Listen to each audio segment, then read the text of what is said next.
dari Allah Subhanahu wa Ta'ala. Akan tetapi yang perlu jadi renungan bagi kita semua, ketika Allah menyampaikan bahwa orang-orang yang beriman dialah orang-orang yang beruntung, dialah orang-orang yang bahagia. Namun apakah ada ciri dan identitas di dalam diri kita sebagai orang-orang yang beriman? Karena kalau sudah ada ciri di dalam diri kita sebagai orang-orang yang beriman, maka akan menjadi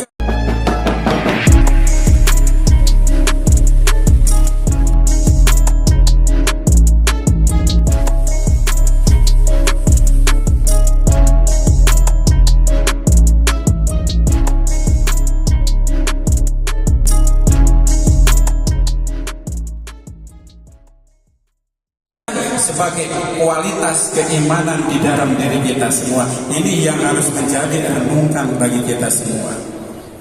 Maka Allah Subhanahu wa Ta'ala menyampaikan kepada kita semua bahwa ciri-ciri orang yang beriman di antaranya adalah innamal mu'minuna alladzina idza dzukirallahu wajilat qulubuhum. Jadi orang-orang yang beriman, orang-orang yang memiliki keyakinan yang sempurna kepada Allah Subhanahu wa Ta'ala, di antaranya apabila disebut nama Allah maka hatinya akan bergetar. Bapak Ibu sekalian, mungkin tadi kita merasakan ketika terdengar alunan Al-Quran yang begitu indahnya tadi, sungguh hati kita takjub dan bergetar. Itulah panggilan Allah Subhanahu wa Ta'ala kepada kita semua. Jadi harus bergetar. Dan ketika hati kita bergetar saat asma Allah Subhanahu wa Ta'ala disebut, maka di sanalah akan melahirkan yakni kehati-hatian di dalam hidup kita. Jadi ketika kita mendengar ayat Allah bergetar, lalu timbul di dalam hati kita yaitu rasa khauf, rasa takut dan rasa malu kepada Allah Subhanahu wa Ta'ala. Dengan rasa khauf, dengan rasa malu kepada Allah Subhanahu wa Ta'ala, maka akan timbul sekali lagi kehati-hatian dalam hidup kita. Ketika kita makan, kita akan berhati-hati apakah yang kita konsumsi ini halal atau haram. Ketika kita bekerja, apakah pekerjaan kita ada dalam ridha Allah Subhanahu wa Ta'ala atau tidak? Al-Quran, dzalikal kitabul la raiba fihi hudal lil muttaqin. Kitab Al-Quran tidak ada keraguan dan petunjuk bagi orang-orang yang bertakwa. Nah, ketika kita membaca Al-Quran bagi orang-orang yang beriman, maka ini akan menjadi petunjuk bagi kita semua, sehingga akan bertambah imannya, sehingga kita lebih cinta dan lebih taat yakni kepada Allah Subhanahu wa Ta'ala. Hadirin kaum muslimin yang dirahmati oleh Allah Subhanahu wa Ta'ala. Dan yang ketiga, orang-orang yang beriman kepada Allah Subhanahu wa Ta'ala, dia selalu bertawakal kepada Allah.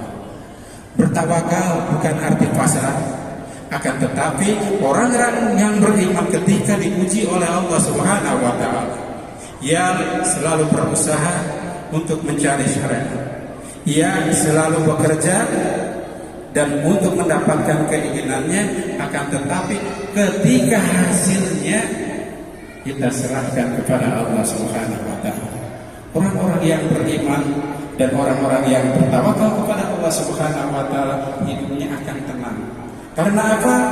Dalam hidupnya ia yakin bahwa ia berada dalam episode Allah Subhanahu wa Ta'ala. Ketika diuji dengan kekurangan, ia akan sabar. Dan ketika diuji dengan kelebihan, ia akan bersyukur kepada Allah Subhanahu wa Ta'ala. Dan ia selalu menjadikan ayat-ayat Allah ada sebagai contoh kehidupan. Salah satu contohnya mungkin ketika kita melihat seekor burung. Burung dari pagi berangkat, kemudian sore pulang. Apakah mereka membentur-benturkan kepalanya? Tidak. Bahkan burung itu adalah merupakan salah satu makhluk yang selalu bertawakal kepada Allah Subhanahu wa Ta'ala.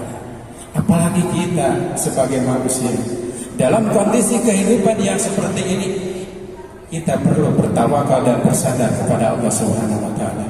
Hadirin kaum muslimin jamaah Jabar yang dimuliakan oleh Allah Subhanahu wa taala, maka oleh karena itu di kesempatan yang penuh barokah inilah mari kita tanamkan kembali, perkuat kembali keimanan kita kepada Allah Subhanahu wa taala dengan terus meyakini dengan sesungguhnya, kemudian mari kita hiasi di dalam diri kita sifat tawakal kepada Allah Subhanahu wa taala, dan dengan sikap inilah insya Allah akan menjadikan sebagai bekal di dalam menghadapi kehidupan yang fana ini. Mudah-mudahan Allah Subhanahu wa taala membimbing kita semua sehingga kita terus berada di jalan yang lurus, yakni jalan yang benar, jalan yang diridhoi oleh Allah Subhanahu wa taala. Itu aja yang bisa saya sampaikan. Semoga Allah Subhanahu wa taala mengampuni apabila ada kesalahan, dan tentunya benarnya dari Allah dan kesalahan kekeliruan dari diri saya. Hadanallahu iyyakum ajmain. Subhanaka Allahumma wa bihamdika asyhadu an la ilaha illa anta astaghfiruka wa atubu ilaik. Wassalamu alaikum warahmatullahi wabarakatuh. Sallallahu alaihi wasallam. Allahumma shalli wa sallim wa barik alaihi. Sahabat, saya berada di dalam Masjid Al-Jabar yang begitu megah, sahabat, luar biasa. Mudah-mudahan dengan izin Allah kita berdoa, sahabat ya, semua dikasih kesehatannya jasmani maupun rohaninya dan dikasih rezeki. Amin ya rabbal alamin.